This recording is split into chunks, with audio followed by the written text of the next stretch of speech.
শুক্রবারের আমলসমূহ জানতে চাই যা আমি মৃত্যুর আগ পর্যন্ত পালন করতে পারব।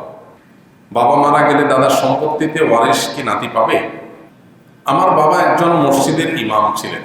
বর্তমানে উনি প্যারালাইসিসের রোগী, ঠিকমতো বিছানা থেকে উঠতে পারেন না।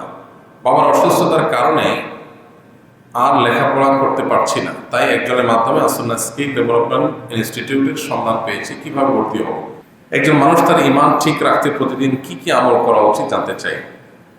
আমাদের ইমান যেন ঠিক থাকে, ইমান যেন অটল অবিচল থাকে, ইমান যেন নষ্ট হয়ে না যায়, সেজন্য ইমানের পরিচর্যা করতে হয়, ইমানের নবায়ন করতে হয়। প্রথমত ইমান সম্পর্কে আমাদের প্রচুর পড়াশোনা করা দরকার। ইমান নিয়ে বহু বই পুস্তক আছে, বাংলায় অনেক সুন্দর সুন্দর বই আছে ইমান নিয়ে। একটা বই আছে ইমান সবার আগে, আব্দুল মালিক সাহেবের বই, আরো বেশ কিছু বই আছে। তো এই ইমান নিয়ে আমাদের বইগুলো পড়া দরকার। কিতাব তাওহীদ আছে, বাংলা অনুবাদ হয়ে গেছে। তারপর তাকওয়াতুল ঈমান আছে, বাংলা অনুবাদ হয়ে গেছে। তো ইমান নিয়ে আমাদের বইগুলো যত বেশি পাঠ করব, তত আমাদের ইমান নষ্ট হওয়ার কারণ কি, ইমানের জন্য ক্ষতিকর বিষয় কি, ইমানের মূল বিষয়গুলো কি, সেগুলো আমরা জানতে পারবো। এগুলো যত বেশি জানা যাবে, তত বেশি ইমান সেভ করতে পারবো, নিরাপদে রাখতে পারবো। দ্বিতীয়ত, ইমানকে ধরে রাখার জন্য, ইমানের উপরে অটল অবিচল রাখার জন্য, ইমান যেন নষ্ট হয়ে না যায়, ইমান যেন ভঙ্গ হয়ে না যায়, সেজন্য আমাদেরকে বেশি বেশি কোরআনে কারীমের তিলাওয়াত, আল্লাহর আয়াত, আল্লাহর নিদর্শন, কুদরত, এগুলো নিয়ে গবেষণা, চিন্তা, ভাবনা করতে হবে। আল্লাহ বলেছেন ওয়াইদা তুলিয়াত আলাইহিম আয়াতুহু যাদাতহুম ঈমানা। আল্লাহর আয়াত যখন পাঠ করা হয় তখন তাদের ঈমান বৃদ্ধি পায়। এজন্য কোরআনে কারীমের আয়াত তেলাওয়াত করা, অর্থ সহকারে বোঝা, আল্লাহর কুদরতগুলো নিয়ে চিন্তা গবেষণা করা, এগুলো মানুষের ঈমান বৃদ্ধিতে সহায়ক হয়। পাশাপাশি ঈমান সংরক্ষিত রাখার জন্য কিছু দোয়া নবীজি শিখিয়েছেন, যেমন রব্বানা লা তুযিগ কুলুবানা বা'দা ইয হাদাইতানা ওয়া হাব লানা মিন লাদুনকা রাহমা ইন্নাকা আনতাল ওয়াহ্হাব। এটি কোরআনে কারীমের একটা দোয়া, যার অর্থ হলো, হে আমাদের রব, আমাদেরকে আপনি হেদায়েত দেওয়ার পর অন্তরগুলোকে আর বক্র করে দিবেন না, বিভ্রান্ত করে দিবেন না। আপনি সবকিছু দানশীল, সবকিছু দান করে থাকেন। তো এখানে ইমান যেটা আপনি দিয়েছেন আল্লাহ, আমি যেন বেঈমান হয়ে না যাই, আমি পথচ্যুত হয়ে না যাই, এই জন্য আল্লাহর কাছে দোয়া করা হয়েছে। এটা গুরুত্বপূর্ণ একটা বিষয়।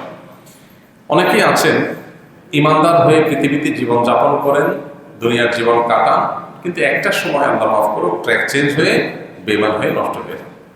বিশেষ করে গোটা পৃথিবীতে কিয়ামত যত নিকটবর্তী হবে, ইমান ধরে রাখা তত চ্যালেঞ্জিং হবে, তত টাফ এবং কঠিন হবে। কারণ ইমান নষ্ট করার জন্য হাজারো আয়োজন আছে, যেটাকে আমরা আমাদের জন্য উন্নতি অগ্রগতির বিষয় মনে করি। তার অনেক কিছুই আছে যেগুলো আমাদের ইমান হরণকারী বিষয়, মূলত শয়তানের দূরবর্তী প্ল্যানের অংশ। তো এই জন্য আল্লাহর কাছে পানা চাওয়াটা হলো ইমান রক্ষা করার জন্য সবচেয়ে কার্যকর উপায়।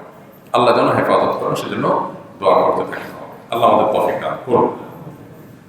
এই জন্য নবী সাল্লাল্লাহু আলাইহি ওয়াসাল্লামের একটা দোয়া রয়েছে, আল্লাহুম্মা ইন্নী আসআলুকা ঈমানান লা ইয়ানফাদ।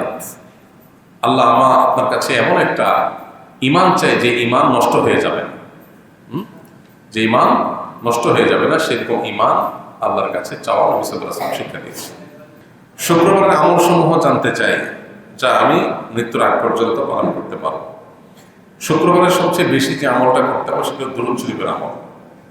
যে কোনো দুরূদ শরীফ পড়তে পারেন, দুরূদ ইব্রাহিম যেটা, এটা পড়তে পারেন। আল্লাহুম্মা সাল্লি আলা মুহাম্মাদ ওয়া আলা আলি মুহাম্মাদ কামা সাল্লাইতা আলা ইব্রাহিম ওয়া আলা আলি ইব্রাহিম ইন্নাকা হামিদুম মাজিদ। আল্লাহুম্মা বারিক আলা মুহাম্মাদ ওয়া আলা আলি মুহাম্মাদ কামা বারাকতা আলা ইব্রাহিম ওয়া আলা আলি ইব্রাহিম ইন্নাকা হামিদুম মাজিদ। এভাবে যে কোনো দুরূদ আপনি পড়তে পারেন। এটা কখন পড়বো আমরা? বৃহস্পতিবার সন্ধ্যা থেকে সূর্য ডোবার পর শুক্রবার শুরু হয়, এটা চলতে থাকবে শুক্রবার সূর্য ডোবার আগ পর্যন্ত। নবী করিম সাল্লাল্লাহু আলাইহি ওয়াসাল্লাম বলেছেন, আকসিরু আলাইয়া মিনাস সালাতি মিন ইয়াউমিল জুমআতি ওয়া লাইলাতিল জুমআ ফা ইন্না সালাতাকুম মা'রুদাতুন আলাইকুম। তোমরা আমার প্রতি জুমার রাতে, অর্থাৎ শুক্রবার রাত, তার মানে বৃহস্পতিবার দিবাগত রাত, কারণ হিজরি বর্ষ অনুযায়ী, চাঁদ বর্ষ অনুযায়ী রাত আগে আসে, এই রাতে এবং শুক্রবার দিনে আমার প্রতি বেশি বেশি দুরূদ পাঠ করবে। কারণ তোমরা যে দুরূদ পাঠ করো, ফেরেশতাদের মাধ্যমে সেটা আমার কাছে পেশ করা হয়, এটা নবীজি বলেছে। এটা সবচেয়ে বেশি আমার দুরূদ বেশি বেশি করে পাঠ করা, কোনো সংখ্যা ঠিক নেই, যত বেশি সম্ভব পাঠ করা। নাম্বার 2, সূরা কাহফ তেলাওয়াত করা। যে ব্যক্তি জুমার দিন সূরা কাহফ তেলাওয়াত করবে দিনে বা রাতে, এটি কিয়ামতের দিন তার জন্য নূর বা আলো হয়ে আবির্ভূত হবে অন্ধকারের সময়।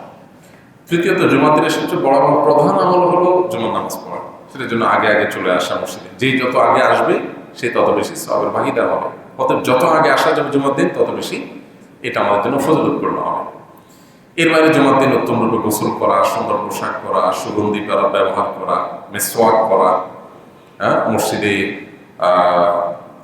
আগে আগে আসার পাশাপাশি জুমার দিন ফজর নামাজটা জামাতের সাথে পড়া, এগুলো সবগুলো জুমার দিনের বিশেষ গুরুত্বপূর্ণ আমল। বাবা মারা গেলে দাদার সম্পত্তিতে ওয়ারিশ কি নাতি পাবে? বাবা যদি মারা যান দাদার আগে, তাহলে দাদার সম্পদে নাতি সম্পদে ভাগ পাবে না।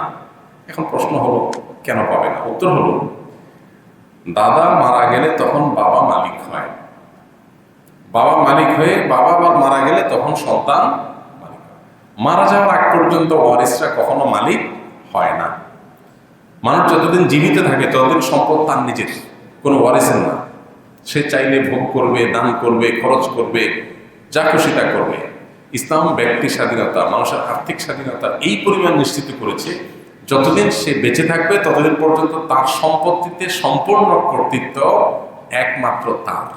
এই পরিমাণ স্বাধীনতা ইসলাম দিয়েছে। যদি কেউ মারা যায় তখন তার আর কিছু করার নাই, এই জন্য তার সম্পদটা ওয়ারিসরা পেয়ে যায়। এখন দাদা যতদিন বেঁচে আছে ততদিন পর্যন্ত দাদার সম্পদের ভাগ বাপে পাবে না। তো দাদার আগে যদি বাপ মারা যায় তখন তার মানে হলো দাদার সম্পদের মালিক হওয়ার আগেই বাপ মারা গেছে।